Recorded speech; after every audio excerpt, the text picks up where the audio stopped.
যারা পরের হক মেরে খায় তাদের ইবাদত কতটুকু কবুল হবে এ বিষয়ে যদি কিছু ব্যাখ্যা জানাতেন। ভাই, পরের হক যদি কেউ মেরে খায় আর এই লোক ইবাদত বন্দিগি করে, ইবাদত বন্দিগিতে তার আমল নামা কিন্তু বাড়তে থাকবে। কোরআন হাদিসে কোথাও নাই যে পরের হক মারলে তার ইবাদত আমল নামা যুক্ত হবে না, এরকম কথা কোথাও নাই। আপনি পরের হক মারেন, অন্যের সম্পদ আইল ঠেলেন, অন্যের টাকা মেরে দেন, অন্যের টাকা আত্মসাৎ করেন, গম চুরি টিন চুরি করেন, অন্য আরো কিছু চুরি করেন, করে আপনি অর্থ আত্মসাৎ করতে থাকেন। আপনি একটা বিষয় নিশ্চিত থাকেন, আপনার আমল নামাতে নেকামল যেগুলা করবেন, ইবাদতবন্দি করবেন, এগুলোর সওয়াব লেখা হবে। আপনি হারাম কাজ করছেন দেখে এগুলো লেখা হবে না, এরকম কিছু কোরআন হাদিসে আসছে বলে আমার জানা নাই। সব লেখা হবে। কিন্তু সমস্যা হলো কি জানেন? সমস্যা হলো হাদিসে আসছে, নবী সাল্লাল্লাহু আলাইহি ওয়াসাল্লাম বলেছেন, আতাদরুনা মানিল মুফলিস, তোমরা কি জানো আসল ভিখারি কে? সাহাবীরা বলছেন যে আল মুফলিসু ফিনা মাল্লা দিনারা ওয়ালা দিরহামা। ইয়া রাসূলুল্লাহ, আমাদের মধ্যে গরীব মানুষ হলো যার পয়সা কড়ি নাই। নবীজি বলেছেন, আরে না, এই মুফলিসের কথা বলি নাই।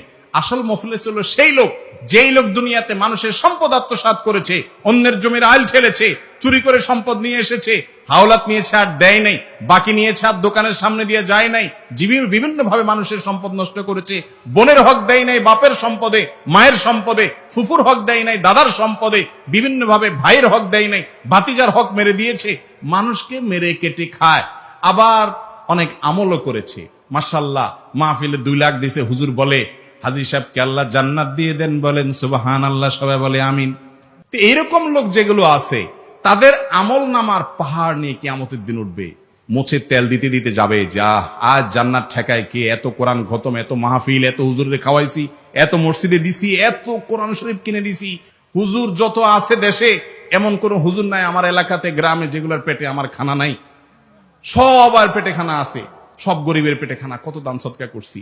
আর কোরআন তেলাওয়াত, শুধু দান সদকা নাকি, হজ, উমরা, জিকির, আজকার, তাহাজ্জুদ, কপালে সিল, কত আমল করছি মাশাআল্লাহ।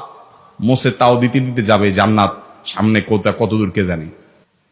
আল্লাহ রাব্বুল আলামিন হাদিসে আসছে, ওই জায়গায় যখন ওই লোক আমলের পাহাড় নিয়ে যাবে, কিন্তু ওই যে মানুষের হক মারছে আবার সাথে ইবাদতও করছে, আমলের পাহাড় নিয়ে যাবে, তখন আল্লাহর কাছে কিছু লোক এসে ঘিরে ধরবে তাকে।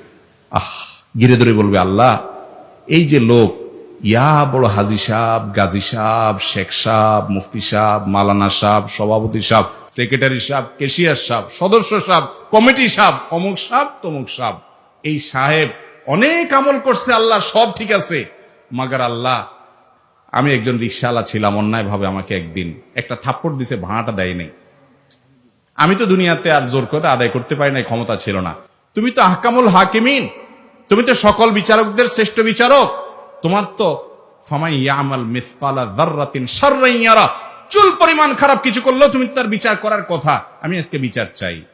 আল্লাহ বলবেন, এখন তো আর টাকা ফেরত দেওয়ার সুযোগ নাই, ঠিক আছে, আমল যেগুলা কষ্ট করে নিয়ে আসছো ওখান থেকে তাকে কিছু দিয়ে মামলা নিষ্পত্তি করে দিবেন, যাও তুমি চলে যাও। আরেকজন আসবে, আরেকজন আসবে, আরেকজন আসবে, আরেকজন এসে বলবে আমার আইল ঠেলছে, আল্লাহ আমি জানতাম না। আরেকজন বলবে, আল্লাহ আমার লাউটা চুরি করে নিয়ে গেছে। আরেকজন বলবে, আল্লাহ দোকান থেকে বাঁচিয়ে আর ধারে কাছে হাঁটে নাই। আরেকজন বলবে, আল্লাহ বিচারের নাম দিয়ে আমার কাছ থেকে টাকা নিয়ে বিচার করছে, নেতা ছিল এলাকার। এক একজন এক এক মামলার আসামি, মামলার বাদীরা আসবে। আল্লাহ তাআলা সবাইকে তার দাবি অনুযায়ী, যদি প্রমাণ সত্য হয়, কেউ তার মিথ্যা সেদিন বলবে না, সব দিয়া বিচার করবেন। তার আমল সব শেষ হয়ে যাবে, দেনাদার তখনও, পাওনাদার তখনও থাকবে।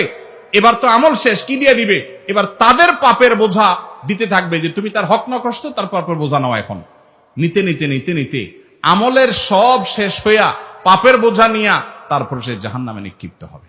তাহলে অন্যের হক আত্মসাৎ করে, মানুষের হক নষ্ট করে, মানুষকে কষ্ট দিয়ে, মানুষের প্রতি অবিচার করে, আমলের পাহাড় আর ইবাদতের পাহাড় করে কোনো লাভ হবে? আল্লাহ আমাদেরকে বুঝার তৌফিক দান করুন।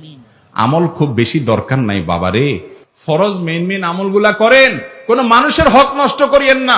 আপনি নিশ্চিন্ত থাকেন, আপনি জান্নাতে যাবেন ইনশাআল্লাহ।